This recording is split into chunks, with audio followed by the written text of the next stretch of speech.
I've been spending a lot of time alone at the family cabin recently. This time to myself has changed me, for I've become a more rugged man, a real woodsman, a hermit with no choice but to live in harmony with the natural world. Nature has hardened me through its deprivation of all the simple modern conveniences that I once took for granted. Perhaps the most difficult of these modern conveniences to lose is cell service and internet. Don't worry, my phone still allows me to make calls to emergency services. Yep, ever since our cell provider decided to discontinue service here a couple of years ago, it has been nothing but off-the-grid living here in this little patch of paradise. And when I say off-the-grid living, I mean just not having cell service or internet. It doesn't take much to return to the connected world. All I gotta do is either drive 10 minutes into town or take like a 15-20 minute walk to a lake around there that I can usually get a couple of bars at. But as you can quickly imagine, there is a big difference in being able to call, text, email, FaceTime, be able to stream whatever movie or show or song you want, be able to look up today's weather or the correct temperature to cook raw salmon to. Excuse me for just a second. Where was I? There's a big difference in being able to do all these things at your fingertips at any given moment versus the time and effort that it takes to leave the house to do these things that would normally be available to you instantaneously. But I have never been one to hold myself hostage to the shackles of modern conveniences, no, my friend. For I am always pushing myself to new lengths to relieve myself from the over-reliance of my phone and detach myself from the digital world. Why? Because I have social anxiety and don't like it when people try to contact me. Regardless, I've spent a lot of time up here this month, and I can for sure say that this is the longest I have gone without being connected to cell service or internet. I've needed to heavily adapt my relationship to my phone and find many workarounds for the functions that my computer and my phone can no longer perform regularly. I'm sure you can already tell that I've learned a lot about just how over-reliant we are to always being connected. But something I wasn't expecting to learn during this unintentional digital detox was an even greater insight into what role my phone or just technology and the connected world plays in my overall mental well-being, all of which I would like to share with you right now. Communicating. Well, pretty much the only solution here was going into town about once a day to look at texts and catch up on any communication things that I needed to.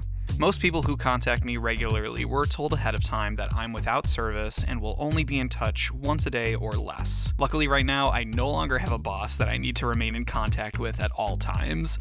We all know the anxiety of being away from your phone and feeling like, oh, I better go grab it just in case someone is trying to contact me. It's weird being here and still getting that same gut feeling. Now, I can get up and go get my phone to relieve that anxiety, but it's also weird to remind myself that even if I do, that changes nothing. No one can reach me right now.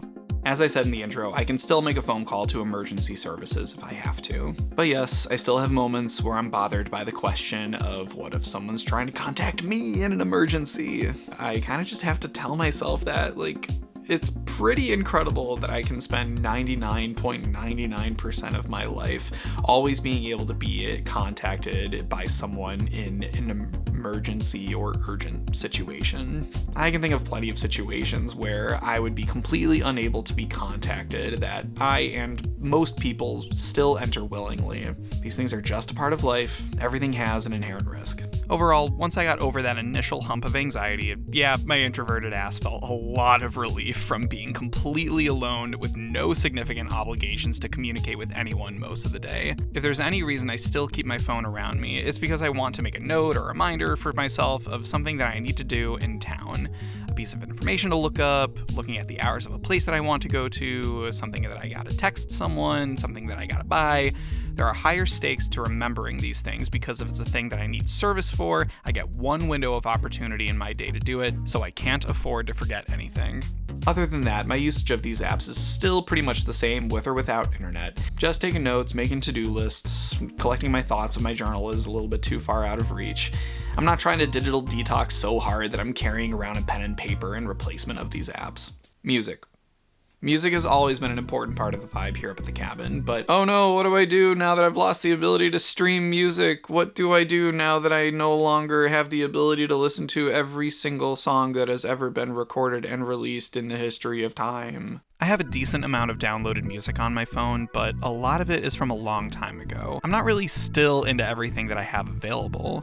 Because of this, I've been listening to a lot more full albums, start to finish, whether it's old favorites or rediscovering something I haven't listened to in a while after discovering that I just so happen to have it downloaded. Needless to say, it's forced me to return to a world where I don't have every single piece of music I could ever want to listen to readily available to me, which sometimes sucks if there's some music that I really want to listen to in the moment because the vibe calls for it, or if I'm starting to get sick of what I do have available. I'm just not used to wanting to listen to something and the answer being you can't. You just can't. Or if you want to, get up and drive into town and download it. Okay, I'm not going to go through all that trouble, so I guess I'm going to have to pick from what's available. It's a weirdly humbling experience that shouldn't be all that new of a concept to me. Right now, my phone is basically just an MP3 player, which was a regular part of my life up until less than 10 years ago. Alright, I know I just made it sound like needing to get up and physically drive into town to download whatever music I want and then come back if I want to listen to it, that being a big deal, or at least a lot bigger of a deal than I'm willing to put into listening to music right now. But there is also the fact that I can just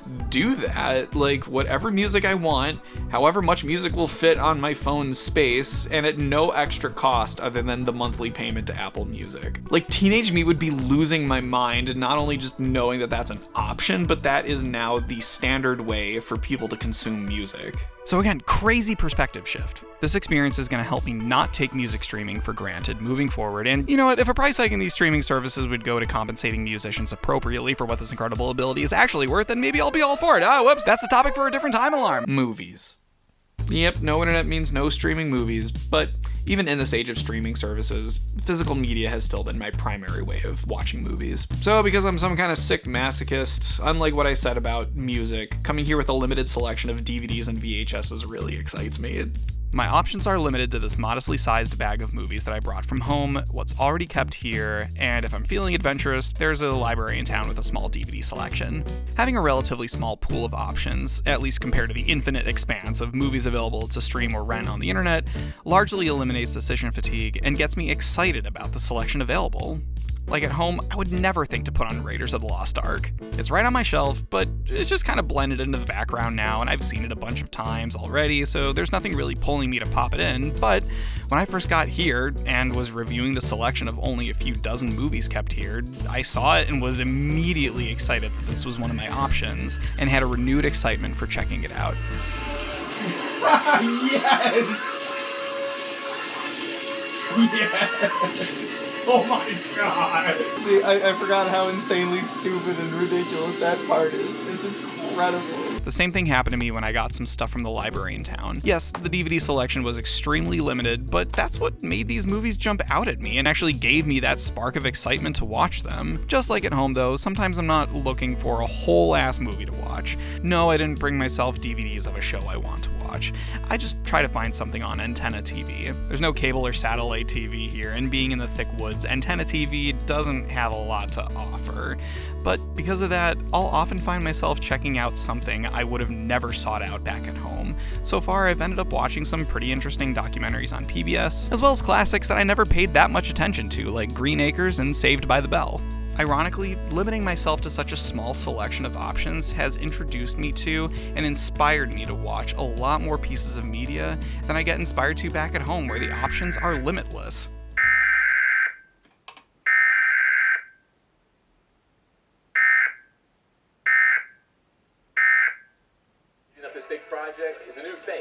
Apparently, if I want to be alerted of any disaster in this time with no cell service or internet, all I have to do is watch PBS. I've kind of lumped internet browsing, looking up information, checking Google Maps, looking at the weather, things like that, all into one category because it's the same thing for all of them. I just gotta make the most out of my time when I'm in town. I don't have any replacement for these things. I just gotta go somewhere that has internet and then take a screenshot if I need to remember the information for later. Like with the music stuff, I didn't feel like it was so much a problem or a detriment to my life not being able to have access to these things right now. It's just more of a feeling of like, oh, you just can't. It's kind of a shocking and weird sinking feeling, just feeling like, no, you can't do this right now, and you have no other options. Plenty of times my brain would default to just Google it if there was something that I was doing that was unfamiliar, or if just a random question popped into my head, and every time the result would be the same. The only time when this got a little freaky was the night that it snowstormed.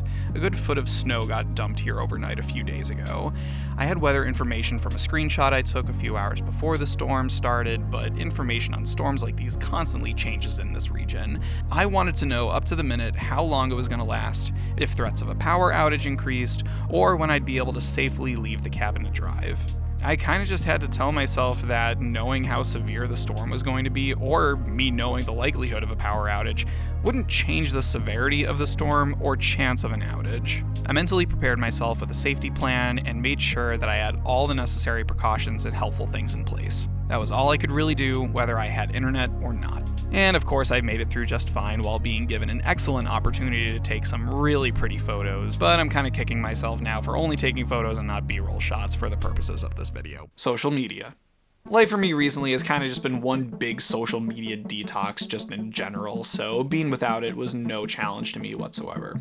Even when I am in town, I usually refrain from checking social media. I just have no need right now. Back in the connected world, the time that I'm most likely to use social media is either during a time where my brain needs a rest or as a buffer in between doing things, still because my brain needs a little bit of a rest. As I mentioned in my light phone follow-up video, I already have some alternate and more fulfilling apps I use for when I'm feeling this way, all of which require internet. So in place of using my phone during the times I just need my brain to rot a little, I've actually turned to nature. The times in which I'd be giving my brain some easy dopamine-filled stimulation by means of my phone have been replaced with me just simply walking out to the gazebo, standing on the dock, or just sitting inside looking out the window. Compared to using my other brain rot apps, and especially compared to mindlessly doom scrolling, this is doing my mind and mood much greater favors than my phone will ever be able to do. My trips up here started out feeling like this lack of service and internet was a challenge to overcome, a trade-off for being able to access this incredible place. But now, not only do I not see those challenges as a concern, but the complete disconnection from the connected world actually feels fucking incredible. In just a day or two, the period of time that I dedicated to coming up here is going to end. I am not looking forward to going back to a world with cell service and internet, if I'm being completely honest with you. I've been up here pretty consistently now for about 3 weeks, with a couple of brief trips home, usually don't last more than a couple of days. I'll be honest, even in those quick trips home, returning to the connected world has kind of been emotionally difficult for me. To a certain extent, being disconnected has started to have some kind of weird addictive pull. Like, the days that I was home, my brain was just buzzing to want to return to a place of disconnection. Like, I had no idea how much I needed to just be in this bubble. Like, this wasn't just a much needed disconnection from the modern technology that makes certain things easier and more efficient. I didn't know just how much I needed to disconnect from everything altogether. Like, I don't think I realized how out of control I was feeling about my life recently. The amount of things that are controlling my life, and the way in which they enter my life to control my life, is mostly through the internet and by means of some kind of technology in the connected world. And ever since I got laid off 6 months ago now, right? Yeah, like, I have really struggled with feeling that I was in good control of my life. Here, with when you don't have the internet, the circle of all outside factors that are controlling your life shrinks significantly. And that's, I think, what I've been feeling the most by being here and not being connected, is that I feel an incredible sense of control over my life, far greater than I did back at home, because there is less that I can control, but there is also less that can control me, and it feels like the ratio of what I'm in control of and what I am not is swaying heavily into, I am mostly in control of my life while I'm here. And yeah, it is really ironic that I can go back to the land of service and internet, and I can just turn off those things whenever I want. I am in full control of when I want to shut off my phone or put it on Do Not Disturb or unplug my internet just in general. I can have exactly what I have here, literally anywhere, and yet I feel some kind of mourning and a fear of what life is going to look like once I lose this. It is expected of me culturally to be connected to the internet at all times. But I guess that's also why we have places like these, or that's why we do things to intentionally disconnect, to hopefully reset ourselves a little bit, to be able to go back into the connected world, having that cleansing, having that detox, to hopefully be like, okay, I think I can manage this a little better now. I think I can manage my emotions around this thing a little better now, having this period of rest. I know I just swore up and down in my light phone video that I solved all of my, technological insecurities. Really, the thing there is I no longer feel glued to my phone, or I no longer feel out of control of like how much time and energy my phone sucks away from my life. But what I do have to figure out now is just like, how do I manage the fact that there are just some times where I don't want to be connected at all, while still fulfilling the cultural obligations that I have by default just by living in the modern era? That is a significant question that I don't have an answer for just quite yet. But I think coming here and living without cell service and living without internet helped inform me that that was a question that I needed to be asking myself in the first place. Like, comment, subscribe.